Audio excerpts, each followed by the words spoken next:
नमस्कार, बुलेटिन में आपका स्वागत है। मैं हूं आपके साथ जीनत सिद्दीकी। शुरुआत करते हैं खबरों की। नोएडा से खबर आ रही है, यहां फैक्ट्री में भीषण आग लग गई। सेक्टर 63 की हम बात कर रहे हैं।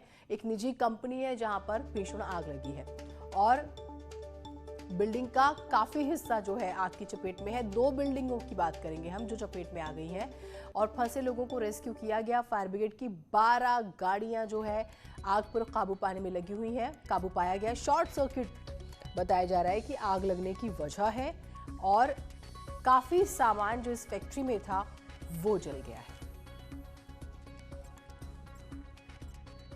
बता रहे हैं शॉर्ट सर्किट से आग लगी है सेक्टर 63 में, थाना फेज 3 में। और इसमें जो है वो गारमेंट्स, रुई, गद्दा इस तरह का मटेरियल बनता था, इसलिए आग जो है बहुत तेजी से फैल गई।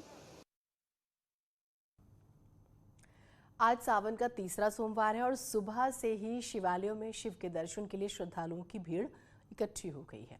लोग भगवान शिव को जल चढ़ाने के लिए मंदिर में आ रहे हैं। लंबी लंबी लाइनें लगी हुई हैं और रात से ही लोग पहुंचे हुए हैं।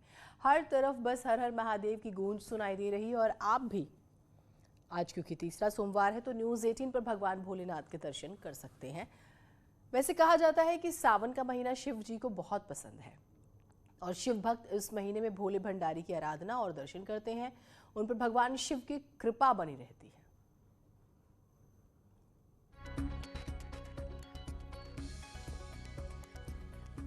तो सावन का तीसरा सोमवार है आज और आप कोई भी मंदिर देखिए, वहां पर आपको श्रद्धालुओं की भीड़ जो है वो नजर आएगी। भगवान शिव को जो चीजें पसंद है, खासतौर से बेलपत्र, वो भी चढ़ाए जा रहे हैं। उपेंद्र हमारे साथ बनारस से जुड़ रहे हैं और निखिल भी हमारे साथ जुड़ रहे हैं। उपेंद्र, मैं काशी की नगरी से शुरुआत करना चाहूंगी। आज किस तरह का उत्साह है, जरा तस्वीरें दिखाइएगा। तस्वीरों को देखकर आज आस्था की तस्वीरें कहना उचित नहीं होगा। ये आस्था का सैलाब है जो आपको 5 किलोमीटर दूर मंदिर के बाहर तक, सड़क तक दिखाई दे रहा है। ये देखिए, जहां तक आपकी नजर जा रही है वहां तक आपको गुदौलिया चौराहे की तस्वीर है, जहां पर आपको जो है भक्त दिख रहे हैं। और यहाँ मैं कैमरा पर्सन कहूंगा ये तस्वीर दिखाएं। पूरा जहां तक आपकी नजर जा रही होगी ये आपको आस्था की कतारें, आस्था का सैलाब इसी तरीके से नजर आ रहा होगा। कतारबद्ध अनुशासित शिव के भक्त हैं ये। और देखिए, जहां तक ये कुछ गाने क्या क्या गुनगुना रहे हैं आप मन में? गुनगुना रहे हैं भोलेनाथ की कृपा से, भोलेनाथ के बारे में गुनगुना रहे हैं। हे भोलेनाथ, सबकी मनोकामना पूर्ण करो। ये देखिए, ये मैं आपको तस्वीर दिखा रहा हूँ। ये मंदिर से करीब जो है 2.5-3 किलोमीटर दूर है, जहाँ पर आपको जो है दिखाई दे। कुछ महिलाएं हैं, उनसे बात करते हैं। चाची, दर्शन हो गए? कुछ भोले बाबा का कुछ गीत वीत है, कुछ गुनगुना देते हुई? भोलेनाथ के महिमा संसार का कष्ट दूर करें और सबका कल्याण करें, अपनों करें। कुछ सुना था? का सुनाई बताई? भोले बाबा का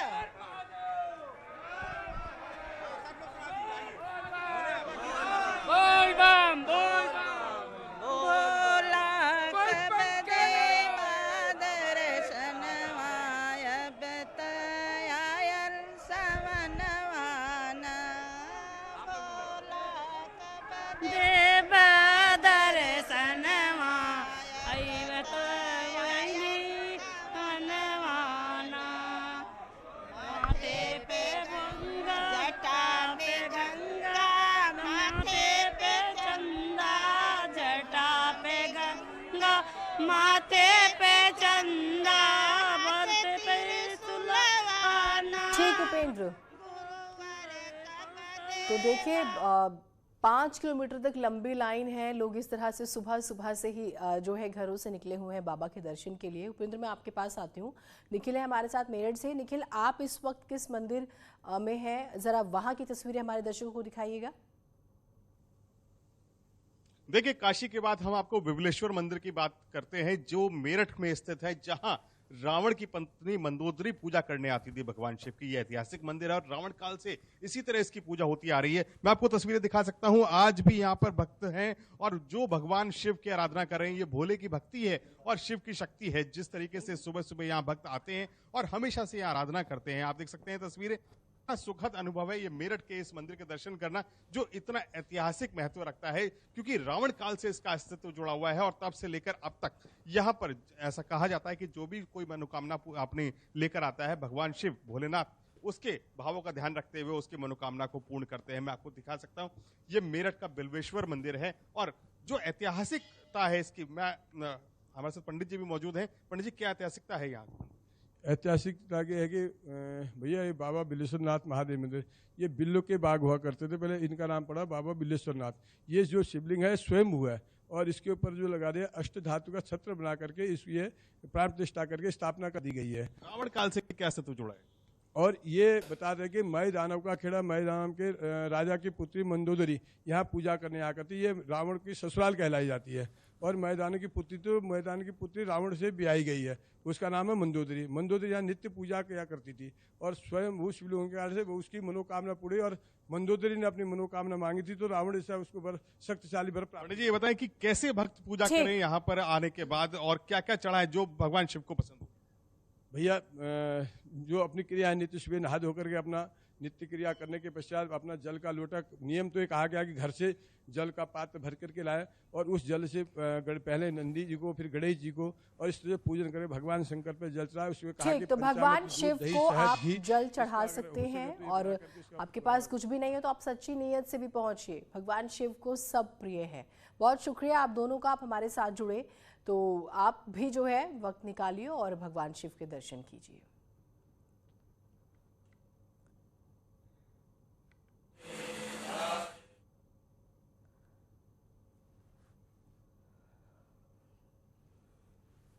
तो सावन का तीसरा सोमवार जिसका हम जिक्र कर रहे हैं और रौनक होती है उज्जैन महाकाल की। आपको हम हर सोमवार को तस्वीरें दिखाते हैं, तो वहाँ से भी तस्वीरें आपने देखा।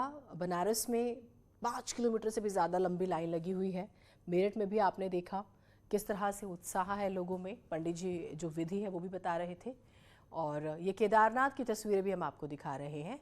केदारनाथ की तस्वीरें भी आप देख सकते हैं, बेहद ही खूबसूरत तस्वीरें।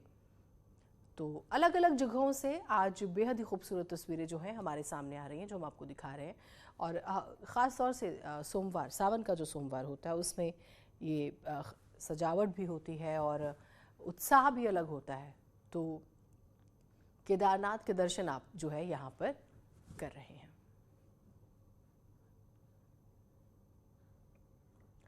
आज किसान सम्मान निधि की अगली किश्त जो है वो जारी होगी। प्रधानमंत्री मोदी इसे जारी करेंगे। 9 करोड़ 75 लाख किसानों के खातों में ट्रांसफर की जाएगी ये किश्त। 19,500 करोड़ रुपए ट्रांसफर होंगे। पीएम मोदी ने इस बारे में ट्वीट करके जानकारी दे दी।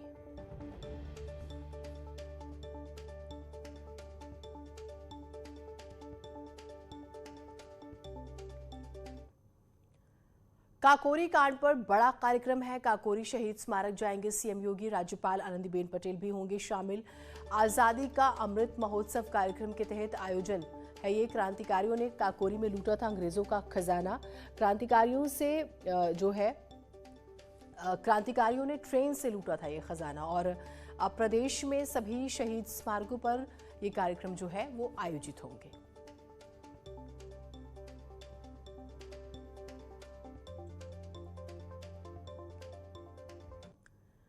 रविवार को आगरा में बीजेपी के राष्ट्रीय अध्यक्ष जेपी नड्डा और सीएम योगी ने मिशन 2022 को लेकर बीजेपी कार्यकर्ताओं के साथ बैठक की। इस बैठक में ब्रज क्षेत्र के 12 जिलों के पदाधिकारी शामिल हुए। आगरा में ब्रज क्षेत्र के पदाधिकारियों के साथ बीजेपी के राष्ट्रीय अध्यक्ष जेपी नड्डा और सीएम योगी ने मंथन किया। मिशन 2022 को लेकर ताजनगरी में मंथन हुआ। इस बैठक में ब्रज क्षेत्र के 12 जिलों के पदाधिकारी शामिल हुए। आगरा बैठक में बीजेपी प्रदेश अध्यक्ष स्वतंत्र देव सिंह, प्रदेश संगठन मंत्री सुनील बंसल, राष्ट्रीय संगठन मंत्री बीएल संतोष और यूपी के प्रभारी राधा मोहन सिंह समेत कई प्रतिनिधि बैठक में शामिल हुए। ब्रज क्षेत्र का सियासी गणित को समझें तो ब्रज क्षेत्र में 3 मंडल और 12 जिले आते हैं। ब्रज क्षेत्र में विधानसभा की 65 सीटें और लोकसभा की 12 सीटें आती हैं। कोरोना जैसी महामारी के सामने जब अमेरिका जैसी बड़ी बड़ी ताकतें और यूरोप जैसे विकसित देश जब पस्त होते हुए दिखाई दे रहे थे, तब भारत मजबूती के साथ इस महामारी से लड़ते हुए, जूझते हुए दिखाई दे रहा था। आप सब हेल्थ वर्कर्स और चिकित्सा विशेषज्ञों की मदद से प्रधानमंत्री मोदी जी के नेतृत्व में पिछले विधानसभा चुनाव में बीजेपी ने सभी सीटों पर कब्जा किया था। इस बार भी बीजेपी की कोशिश अपने पुराने प्रदर्शन को दोहराने की होगी।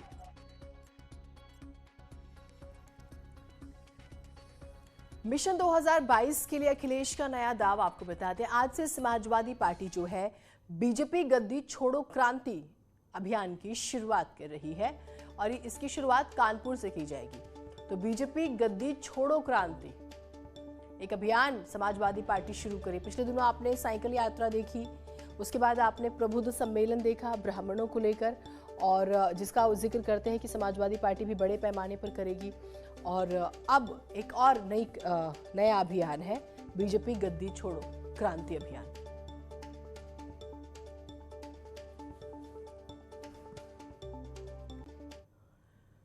मिशन 2022 की तैयारी में कांग्रेस भी है और आज से यूपी में कांग्रेस का भी प्रदर्शन है बीजेपी गद्दी छोड़ो अभियान। सभी विधानसभाओं में कांग्रेस का प्रदर्शन, मार्च निकालकर कांग्रेस जो है ये प्रदर्शन करने वाली है और सरकार के खिलाफ लगातार जो है आक्रामक अंदाज में कांग्रेस पार्टी भी नजर आ रही है।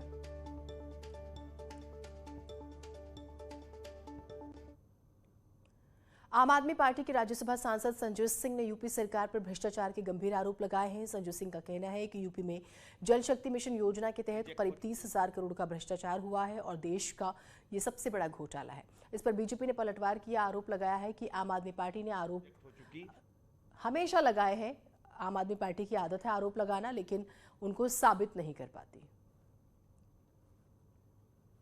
जल जीवन मिशन में महा घोटाला करने का काम किया। डॉक्टर महेंद्र सिंह जो जल शक्ति मिशन और जल जीवन मिशन का कार्य देख रहे हैं, उनके निगरानी में यह भ्रष्टाचार हो रहा है।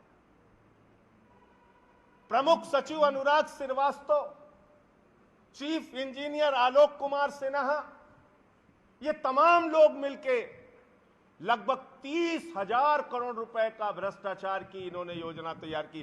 30 आम आदमी पार्टी की सहज प्रवृत्ति बन गई है कि पहले आरोप लगाओ, फिर भाग जाओ, न्यायपालिका में जाओ तो माफी मांग लो। विधानसभा चुनाव से पहले दिल्ली में भी इसी तरह शीला दीक्षित जी के खिलाफ बहुत मोटे मोटे कागज के पुलिंदे इन्होंने जारी किए थे, लेकिन जब सरकार आई तो ये कागज गुम हो गए।